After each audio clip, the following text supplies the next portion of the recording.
Olá, mulher! Seja bem-vinda ao Confluência Cast, um podcast feito de mulheres para mulheres. E no episódio de hoje, nós vamos conhecer a doutora Elisete, ela que é advogada da família, né, Elisete? Seja bem-vinda. Conta um pouquinho dessa história, de onde você começou. Conto sim. Eu sou advogada de família e sucessões e também tenho especialização em direito civil e direito processual civil. Mas eu não comecei minha trajetória profissional no direito. Eu fiz administração, técnica de segurança do trabalho e contabilidade. E aí eu fui para o direito, que era o meu sonho de infância, né? E quando eu estava fazendo a faculdade de direito, eu sempre pensei que eu queria ter o meu nome na parede. E o meu nome na parede talvez pudesse soar como arrogante, mas o meu nome na parede significa que eu queria atender as pessoas da forma que eu gostaria de ser atendida se eu tivesse um problema familiar. Com mais disponibilidade e mais empatia com a sua história, com as suas emoções, né? Todos nós trazemos junto conosco uma carga e num caso, por exemplo, num processo de divórcio, essa carga emocional, às vezes, ela é muito alta. Então, ela realmente precisa de um olhar humanizado, um olhar muito mais doce mesmo. E não apenas olhar para a pessoa como um número ou como um técnico. Eu gosto de olhar para a pessoa como um humano. E, doutora Elisete, conta um pouquinho pra gente, quando você começou de fato a empreender? Foi depois que se formou, né, no direito ou foi antes um pouco? Não, bem antes, bem antes. Quando eu trabalhava nas empresas como gerente, houve uma época que eu fazia sapatos, porque a minha paixão é sapatos. Então, eu desenhava os sapatos, mandava para uma fábrica de São Paulo, eles me mandavam os sapatos prontos, eu vendia. A marca chamava Bella by Lily, eu fiquei anos vendendo sapatos. Sério? Depois vendia roupa, depois cheguei a vender semi-joias. Gente! Sempre fui empreendedora. Só que a minha vida inteira, realmente, a minha paixão era o direito. Eu queria ajudar pessoas. E só podia ser no direito. Não podia ser na medicina, não podia ser em nada. Porque eu sempre fui muito estudiosa e sempre adorei estudar. Estudar, ler. Eu leio 2, 3 livros ao mesmo tempo.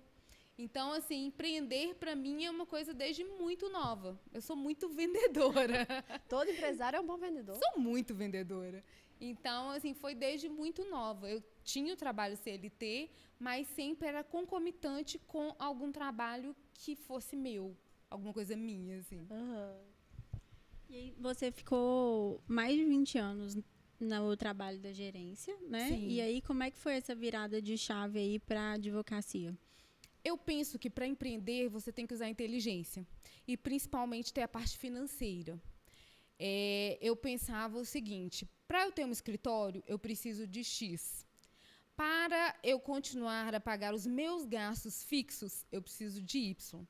Para eu ter coragem de empreender, eu preciso de 1 ano de escritório, né? E escritório não é apenas o ambiente físico. Você vai pagar água, luz, né? Além do aluguel, você vai pagar a internet, toda a ambientação do escritório tem um custo e não é um custo barato. E tinha os meus custos fixos, de casa, de carro, de tudo. Então, só depois de ter 1 ano desse valor guardado, que eu pedi demissão da empresa que eu estava e fui montar o meu escritório. Inclusive, gente, 8/4 é aniversário do meu escritório. Gente. Do escritório novo. Maravilhosa. Maravilhoso. Tá chegando. Mas aí você já era formada em Direito. Sim, já era formada há bastante tempo. Eu trabalhava na empresa como gerente e já tinha meus clientes também. Também foi uma coisa que eu usei um pouco de inteligência, porque quando eu saí do escritório, da empresa, eu já tinha clientes fixos. Já tinha cliente que, por exemplo, eu tinha atendido a ele já tinha me indicado, eu tinha atendido um irmão, um primo. Então, eu já fiz um pouco do meu nome antes de ter um escritório físico. Eu atendia, na época, na sala da ordem, né? Nós temos uma sala que você pode solicitar e atender clientes lá. Eu atendia nessa sala, de forma autônoma. Que legal. Então, assim, né? Empreendedorismo sempre fez parte da sua história, independente de onde você estivesse. Sempre. Inclusive, eu adorei saber essa parte dos sapatos. Sou uma amante de sapatos. Eu já cheguei a ter 120 pares de sapato. Meu Deus. O meu closet, um lado, assim, era só sapato. E, assim, eu saio para comprar roupas. Às vezes eu volto com 2, 3 sapatos e com nada de roupa. Gente... Ficam achando que eu falo, você é uma centopeia? Eu amo sapato, eu prefiro 1000 vezes comprar sapato do que comprar roupa. Eu também. Mas então, aí essa pegada sempre fez parte da sua vida, você se dividiu entre o CLT e o empreendedorismo porque você precisava de segurança financeira, né? Pra realmente se lançar ali. Sim. E me conta, assim, em você, como mulher, como pessoa, no âmbito geral, o que você acha que mudou quando você foi exclusivamente para o empreendedorismo e para aquilo que você realmente queria fazer desde pequena? Eu vou falar de partes antagônicas. A primeira parte é a resiliência. Você tem que saber que você vai montar uma empresa e não precisa contar que todo o seu amigo vai curtir um Instagram seu, vai repostar alguma coisa, vai te dar uma força, vai comprar com você. Muitas vezes os seus amigos vão chegar e vão te pedir coisas gratuitas e vão pagar mais caro com a outra pessoa, porque eles vão continuar no lugar onde eles estão. Então você tem que ter resiliência, você tem que saber que vai ter críticas, né? Todo mundo, para crescer, ele vai ter que passar por críticas. Você vai ter hora que você vai ajoelhar, rezar e falar assim, meu Deus, o que eu fiz? Como é que eu faço? Né? Eu tinha um filho para criar, eu tenho uma casa que eu tenho que sustentar. E a parte boa, maravilhosa de ser empreendedora é o networking. Você conhece pessoas incríveis. Eu venho de uma área que as pessoas não têm costume de se ajudar, mas Deus sempre foi grandioso e misericordioso na minha vida. Ele sempre colocou pessoas maravilhosas, pessoas certas, pessoas que eu posso falar que foram mentores, que foram mestres, que foram tudo para mim. E tem a parte linda, maravilhosa, que é a sua localização geográfica, você pode escolher, e você pode escolher os seus horários. Sim. Então, eu posso, sim, acordar, ir lá, fazer minha ginástica, depois ir dar uma voltinha na lagoa, eu posso combinar um café com a Maria Clara numa quarta, 3h30 da tarde. Ninguém escolhe o meu horário de almoço. Por outro lado, um cliente vai me ligar assim no sábado e eu vou atender, porque o meu trabalho, eu que tenho que fazer ele crescer. Né, está nas minhas mãos. Mas, sinceramente, a liberdade geográfica e a liberdade de horários, nada no mundo te paga. A minha saúde melhorou, a minha aparência melhorou, a minha convivência com as pessoas melhorou. Né? E eu acho que o empreendedorismo, eu vejo muito que antigamente as mulheres tinham muito, até pelo machismo, pela criação, tinham muito uma coisa de disputa.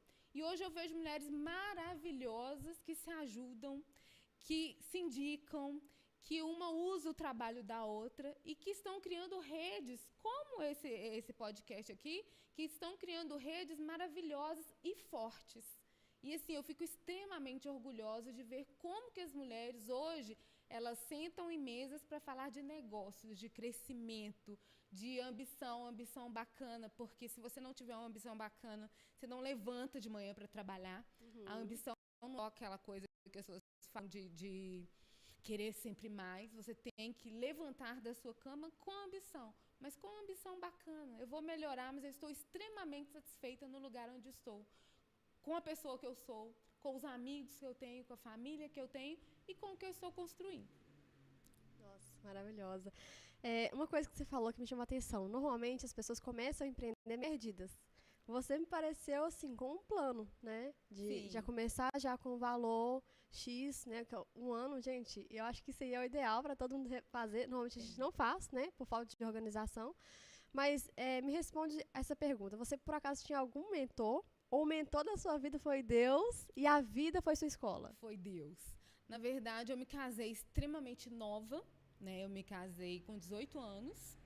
Eu tive o meu filho com 20 anos, eu tenho um filho advogado, inclusive, e ocorre que, como eu casei muito nova e me separei muito nova, eu sempre tive que pensar em possibilidades para que não faltasse nada nunca para o meu filho. Então, eu sempre orei muito, mas sempre fiz as coisas com muito pé no chão. Então, Deus mesmo que foi colocando isso na minha cabeça. A minha vida inteira, o que eu recebo, eu tenho uma porcentagem disso que eu invisto, né? Depende, obviamente, ninguém tem a vida linearzinha, né? Mas o mínimo de 15% é investido e o restante é o que eu vivo. Então, assim, quanto que eu preciso? Mais ou menos, foi X.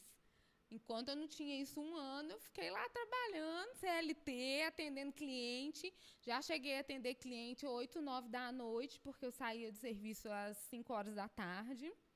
Mas deu super certo e eu estou extremamente feliz. Você tocou num ponto aí muito importante, que é a questão do investimento, né? A segurança. Sim. Quando a gente está num contexto CLT ou num concurso público, né, um cargo público, a gente tem certa segurança, né? Pode ser que seja desligado, com certeza, mas existem alguns comportamentos que, né, algumas dicas que vão ali vendo o nosso rumo, tem alguns benefícios. E quando a gente é empresária, tem que ir de qualquer forma, né? Como você disse. Você tinha um filho para criar, uma casa para sustentar, 1 milhão de outras coisas, carro, contas. E por não ser só você, né, a responsabilidade é muito maior. E fala um pouco dessa importância, assim, dessa segurança financeira que hoje você viu essa importância lá atrás, que foi por isso que você esperou 1 ano para investir no seu negócio. E agora você entendeu essa importância, tanto é que você continua fazendo esse investimento, né? Guardando esse dinheiro. Conta um pouquinho sobre isso pra gente. Sim, eu acho que a educação financeira tinha que ter nas escolas, né? Nós vivemos num país que eu fiquei abismada em ler que 82% da população está endividada. Isso é falta de educação financeira. Por quê? Porque se eu tenho uma vida, um salário de R$2.000, eu não tenho que contar que um saldo de conta especial do banco de mais R$3.000 me dê um salário de R$5.000. Eu tenho que viver com esses R$2.000, sabendo que uma porcentagem disso tem que ser uma reserva financeira. E uma reserva financeira, às vezes as pessoas falam assim, mas não vai acontecer nada de ruim comigo. Mas não é que vai acontecer alguma coisa de ruim. Mas se acontecer de o seu celular quebrar, você não vai precisar pegar um empréstimo para comprar um outro celular. Por quê? Porque você tem uma reserva financeira. O seu carro pode dar um defeito. E um defeito num carro não é uma coisa barata. Você tem essa reserva financeira para isso. Uma doença, né? Esse remédio é caríssimo. Eu não preciso pedir emprestado para um parente passar algum tipo de humilhação por isso. Então, a inteligência financeira, ela te faz ser mais consciente, né? Eu preciso ter 50 mil continhas que eu passo no meu cartão de crédito, porque a cada R$30, no final do mês, o cartão de crédito é 8, 10 mil. E aí você fala assim, mas espera aí, quanto disso aqui que realmente foi interessante? Quanto que disso aqui realmente eu podia ter pegado, colocado num qualquer investimento, num tesouro direto, num CDC e deixado ali? Por quê? Porque muitas vezes eu posso comprar no à vista e ganhar um desconto. Aí, mais uma coisa que você tem que pensar na inteligência financeira. Eu chego num local, isso aqui tem desconto à vista? Não. Quantas vezes eu vou pagar sem juros? Até 4 sem juros, a partir de 5 juros. Ok, eu vou pagar isso no 4 sem juros, só que eu tenho esse dinheiro guardado lá. E esse dinheiro vai me render 4 meses. Eu tenho a parcela para pagar à vista. Mas se não vai me dar um desconto à vista e é sem juros, eu pego esse dinheiro, deixo ele investido e tenho retorno financeiro. Então, assim, isso a liberdade financeira, principalmente para nós mulheres, E aí eu já venho para o direito de família. A liberdade financeira te tira de lugares tóxicos. A liberdade financeira te tira de situações de humilhação, de violência física, de violência sexual, de violência psicológica. Mas a gente tem que fazer esforço, né? Eu fiz os esforços e renúncias, né, para conseguir chegar onde eu estou hoje, para conseguir crescer como pessoa, como profissional e ter uma segurança financeira. Né? Hoje eu não tenho medo se meu carro quebrar, eu não tenho medo se eu precisar viajar, eu não tenho medo de tirar férias, né? Porque nós empreendedores, até isso, você tem que pensar, poxa, como que eu vou fechar um escritório 15 dias? Né? Mas se você tem uma reserva financeira, você tem essa flexibilidade que é necessária, que nós não viramos, na verdade, autônomos para virar escravo de um CNPJ. Né? Eu acho que tanto eu quanto vocês, a gente quer ter qualidade de vida também. E é isso. E, doutora, explica um pouquinho para a gente, trazendo agora para, né, sua área profissional, o que seria a guarda compartilhada? A guarda compartilhada é o máximo, é o maior mito de todos. Geralmente o pai, quando ele está meio bravinho, ele chega no meu escritório e fala, eu quero guarda compartilhada. Aí o que o senhor acha que é guarda compartilhada? Fica 15 dias na minha casa, 15 dias na casa dela. Isso seria uma guarda alternada, essa guarda não existe no Brasil. Olha. A guarda compartilhada é que eu vou compartilhar com o meu marido as decisões sobre o meu filho. Qual que é a escola que ele vai tomar, qual que é a escola que ele vai estudar, qual que é o remédio que ele vai tomar. Geralmente ele tem uma casa de referência, normalmente é da mãe, né, gente? Não é 100% dos casos, mas normalmente ele mora com a mãe. E o pai ajuda a tomar decisões. Guarda compartilhada é somente isso. Não existe no ordenamento jurídico brasileiro guarda alternada. Não existe criança 15 dias na casa de um, 15 dias na casa do outro. Até porque temos uma psicóloga aqui e a gente sabe que era impossível para uma criança ter uma saúde mental com um tipo de educação aqui e outro tipo de educação ali. Então, guarda compartilhada é compartilhar decisões sobre a criança. Apenas isso. Tenham lá referência e as decisões são compartilhadas pelos pais.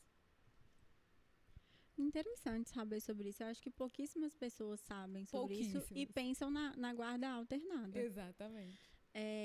E aí, me fala um pouquinho, você trouxe sua história, você trouxe um pouco do seu trabalho. Se uma pessoa quer se divorciar e a outra não quiser, a mulher está ali num contexto que não é legal, né? A gente falou sobre liberdade financeira, um casamento tóxico, e o marido não quer divorciar. O que pode ser feito?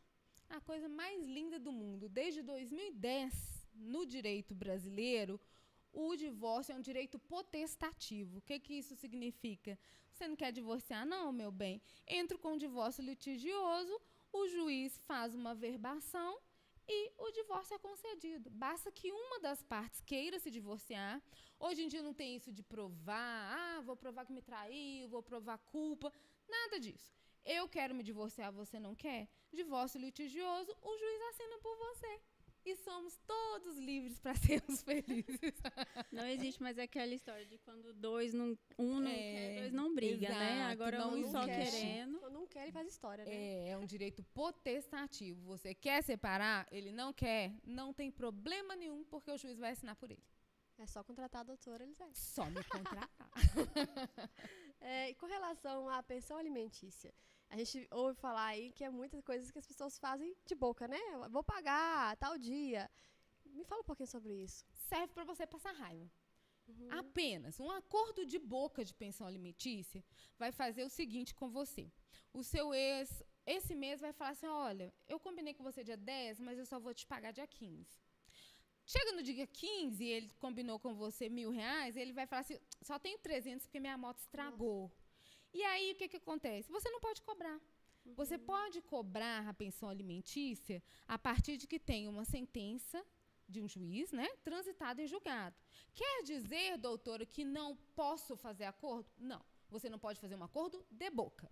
Você vai fazer um acordo, se vocês forem pessoas civilizadas, vamos sentar aqui, a criança gasta tanto, tem tanto de escola, porque também tem isso. A pensão alimentícia, ela não é só comida, né? Tem o lazer, tem a roupinha da criança, tem o material escolar. Então, vamos fazer isso, eu consigo pagar tanto. Por quê?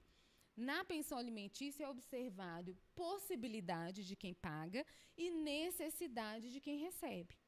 Então, olhando isso, fazendo um acordo que não seja ruim nem para o pai, nem para a mãe, não tem problema. A gente faz um acordo, protocola judicialmente, o juiz homologa aquilo e, a partir de que tenha uma sentença, você tem como cobrar. E não existe isso de esperar 3 meses, não. Se a pessoa atrasou um dia que você quiser entrar com a execução com rito de prisão, você pode entrar. Sim. Mas você só pode cobrar o que é sentenciado. Não adianta você escrever num papelzinho lá de pão e achar que vai servir, não, porque não vai servir pra nada. Só pra você passar raiva. Hoje eu fui saber de uma história parecida com essa, doutora. A mãe falou comigo assim, olha, quando meu filho era bebê, meu marido falou, na época era marido, né? Falou que ia pagar se a gente divorciasse. E aí a gente se divorciou. Ele foi pro BH, ela era daqui de Lagoa Santa, nunca mais viu um homem. Nunca mais, ele sumiu. Diariamente no meu escritório. Diariamente. E aí tem os homens que trabalham, por exemplo, o rapaz trabalha numa empresa, só que ele trabalha no Uber e no 99. Então ele não tem só o salário da empresa. Sim. Se você contrata um advogado especialista, o que ele vai pedir? Ele vai pedir o juiz, né, que expressa um ofício para essas empresas, e a partir desse ofício você vai saber o real valor do que ele ofere por mês, para que a sua criança não fique no prejuízo. Sim. Porque é muito importante que as mães pensem que pensão alimentícia não é favor, é direito. É direito da criança de viver bem, de ter uma vida digna, de comer bem. Então, assim, a importância do advogado especialista é essa, né? O generalista, ele vai fazer a coisa mais ou menos do jeito que ele sabe. O especialista, ele vai atacar exatamente nos pontos necessários para garantir os seus direitos familiares. E aí entra na última pergunta que a gente queria falar para você, perguntar, quais são os principais passos que uma mulher precisa dar quando ela decide se divorciar? Nossa, essa é maravilhosa. Importantíssimo. Mulheres, não anunciem para os seus maridos primeiro que vocês querem se divorciar. Primeira coisa que vocês vão fazer, qual que é o valor que seu marido recebe hoje? Provavelmente você não sabe. Você tem uma cópia da certidão do seu casamento, da certidão de nascimento das crianças, uma cópia da sua casa, do registro do imóvel, de aquele lote que você tem lá em São Joaquim de Bicas, sabe, que você não sabe a matrícula? Toda essa documentação você tem que saber. Saber mais ou menos o valor do salário dele, se possível, né, saber com o holerite. Qual que é o número da conta corrente do seu marido, você sabe? Porque o valor que tem na conta corrente na data da separação, ele tem que ser dividido. O FGTS que ele tem, depois vai ser dividido. Primeira coisa, juntar provas. Não ficar brigando de boca. O que você vai fazer? A partir de agora, não existe mais uma conversa bacana com o marido.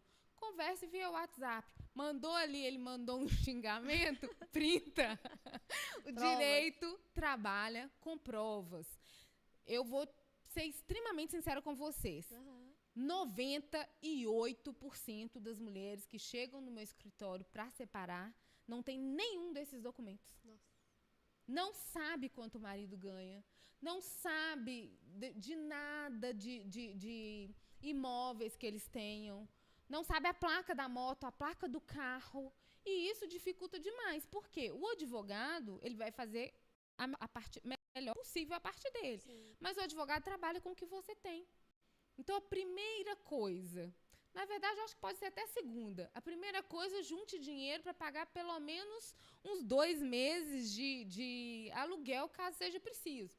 Porque não existe isso de que você vai abandonar o seu lar. Se você está num local que é impossível conviver ou que você esteja correndo risco de qualquer tipo de agressão, você pode, sim, sair do seu lar. Mas, para isso, você vai precisar de dinheiro. Se você for uma mulher que não trabalha, dê um jeito, né? Faça a unha em casa um tempo, diminui um pouquinho na compra ali. Compra uma coisa que você tem que guardar. Por quê? quando eu vou fazer para você a conta lá da pensão alimentícia do seu filho, eu vou incluir o valor da sua compra lá também. Então, assim, quanto que o seu filho gasta no mês? As mães não sabem. Olha. Peraí, mas meu filho tem um telefone que custa 50 e poucos reais. O meu filho gasta mais ou menos, eu estou falando valores muito aleatórios, Sim, gente, mas, né? 400 e poucos reais de escolar. O meu filho gasta X de lanche, porque ele fica na escola, depois ele vai para um cursinho. Tem esse cursinho, tem um Kumon, tem uma natação. A mãe tem que saber esses valores, porque o advogado faz uma planilha e você dá o real valor do gasto da criança para o juiz. Então, para separar, sejam inteligentes, guardem provas, tenham provas. E digo mais, não é nem só para separar. Se amanhã o seu marido morrer, eu precisar fazer também o seu inventário, você vai precisar achar esses documentos. Então, já tem uma pastinha lá com todos os seus documentos. Facilita a sua vida em tudo você ter toda a documentação da sua vida numa pastinha separada. A gente fala assim com muito bom humor, né, doutora? Mas às vezes é uma situação que a mulher precisa mesmo do divórcio, né? Precisa. E aí eu vejo que é uma coisa que não se fala no ambiente familiar, né? Não, e o que acontece? Ela chega e avisa pro cara antes. Sim. Eu quero me separar. O que ele começa a fazer? Ele começa a esconder patrimônio. Meu Deus. Ele começa a tirar... ela, né? Começa a tirar dinheiro da conta. Uhum. Tem casos, igual eu tenho de profissionais que são autônomos, que começam a não mandar para o contador exatamente o que eles estão fazendo. Começa a dilapidar o patrimônio. Enquanto você não sabe como é que é aquele lote lá da roça. Ele vende ele antes, sem outorga uxória, que é necessário, mas vendeu para uma pessoa, entendeu? Uhum. Ele sumiu com aquilo lá. Você não sabe o endereço, você não tem o registro do imóvel. É lá em Santa Maria do Suaçuí. Existe alguém que vai lá em Santa Maria do Suaçuí bater de casa em casa e perguntar se o lote era seu? Não, você perde. A pessoa, infelizmente, né? Você só conhece a pessoa a partir do momento que você separa. Sim. Então, não avise antes, né? Porque o advogado familiarista, ele vai te passar uma lista do que você precisa, ele vai te dar instruções de como agir, né? De como se prevenir, se resguardar, para que essa pessoa não comece a esconder ou dilapidar o seu patrimônio, mas você também tem que ajudar o advogado a trabalhar direitinho. Sim. Tendo a documentação. E é legal isso que você trouxe, de abandono de lar, né? Porque muitas mulheres se mantêm num local tóxico, num relacionamento abusivo, por medo de dar o abandono de lar.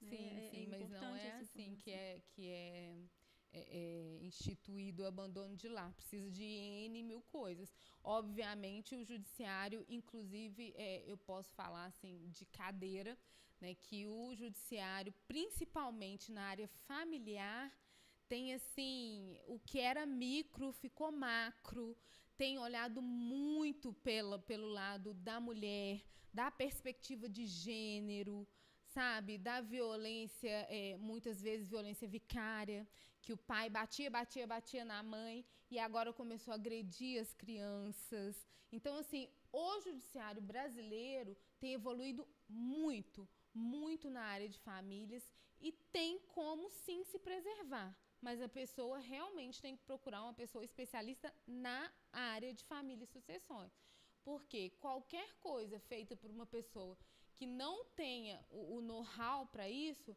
você pode perder muito num divórcio, por falta mesmo de afinidade com as coisas. Falta de conhecimento, né, dos seus direitos. Finalizando aqui, eu acho que o que eu entendi do que você disse é a primeira coisa, mulher, e aí serve tanto para o divórcio quanto para o empreendedorismo. Comece a ser a protagonista. Então, assim, protagonize a decisão, protagonize saber de tudo que a família tem, saber onde estão os documentos, comece a fazer parte daquilo. E aí, no empreendedorismo é a mesma coisa. Surgiu a ideia, surgiu a vontade, protagonize aquilo também, assim como a doutora Elisete fez. Né? Protagonizou aquilo ali durante um ano para que fosse feito. Então, assim, seja agente daquilo que você quer ser, que seja sair do CLT para abrir uma empresa ou para sair de um relacionamento. É claro que a gente está, né, falando assim, mas existem 1 milhão de variáveis, principalmente se você está numa condição, né, psicossocial diferente, né, e tudo, se você está com uma questão de mais fragilidade, mas assim, tente ter força para juntar tudo isso que a doutora Elisete disse para que você dê o seu primeiro passo, tanto para abrir um negócio quanto para buscar um advogado especializado para fazer essa mudança aí. Exatamente. Já está sempre um passo à frente, né, da pessoa. Sim, agir com inteligência. Né? O emocional, muitas vezes, você tem que dar uma segurada nele, porque ele pode te prejudicar demais. Né? E o advogado especialista, eles têm que estar também preparado para isso, para não deixar um divórcio virar uma guerra. O divórcio tem que ser o mais conciliador possível, transformar os conflitos familiares em resoluções. Né? Ninguém é obrigado a ficar junto e ninguém é obrigado a ficar num divórcio que vai se arrastar 5, 10 anos, porque os profissionais estão agindo como se fosse uma coisa pessoal deles. Nós estamos lá para agir como técnicos. Né? Isso também é muito importante deixar claro. Com certeza. O Flávio Augusto, ele fala uma frase que se encaixa muito bem para a gente finalizar esse episódio, que é: se prepare para o pior, mas sempre busque, né, o melhor. Então, assim, não é que você vai ficar ali buscando no seu casamento o pior, não. Você vai sempre buscar o melhor, mas se prepare para o pior. E o pior, ele pode acontecer, infelizmente, né? Infelizmente. Doutora Elisete, muito obrigada por todos os esclarecimentos. Eu que agradeço. Foi um prazer conhecer sobre a sua história. Eu adorei saber dos sapatos, adorei saber várias coisas que eu não conhecia. Muito mesmo, obrigada. Eu acho que vai ser enriquecedor para quem está assistindo a gente. Ai, que bom, tomara. E fale um pouquinho, né, onde a gente pode te encontrar, se uma mulher estiver na mesma situação que você citou aqui, onde ela pode te buscar, se ela for de outro estado, que não seja Minas Gerais, se ela pode te contratar. Sim, eu tenho vários clientes no país todo, graças ao bom Deus. O meu Instagram é @EliseteFernandesAdvogada. O meu escritório fica no centro de Lagoa Santa, impossível de não achar. Uma placa bem grande, Elisete Fernandes Advogada. Estou lá, assim, dispostíssima a te atender, a te dar o melhor atendimento possível e te ajudar a superar, principalmente, essa fase. E juro pra você que em pouquíssimo tempo eu vou te ver lindíssima, crescendo. E, assim, eu fico extremamente feliz de ver o tanto que uma mulher que sai de uma relação ruim, ela fica mais bonita, ela cresce, ela quer estudar, ela quer melhorar. E eu ajudo nisso. Eu não trago seu amor de volta, mas a pensão alimentícia e a partilha correta eu garanto. Maravilhoso. Bom, mulherada, chegamos ao fim de mais um episódio do podcast. Foi muito legal saber sobre tudo isso, né? Foi enriquecedor ter esse tipo de conhecimento diferente. E é isso, fica ligado aqui, compartilha com suas amigas, curte, comenta e até a próxima. Tchauzinho.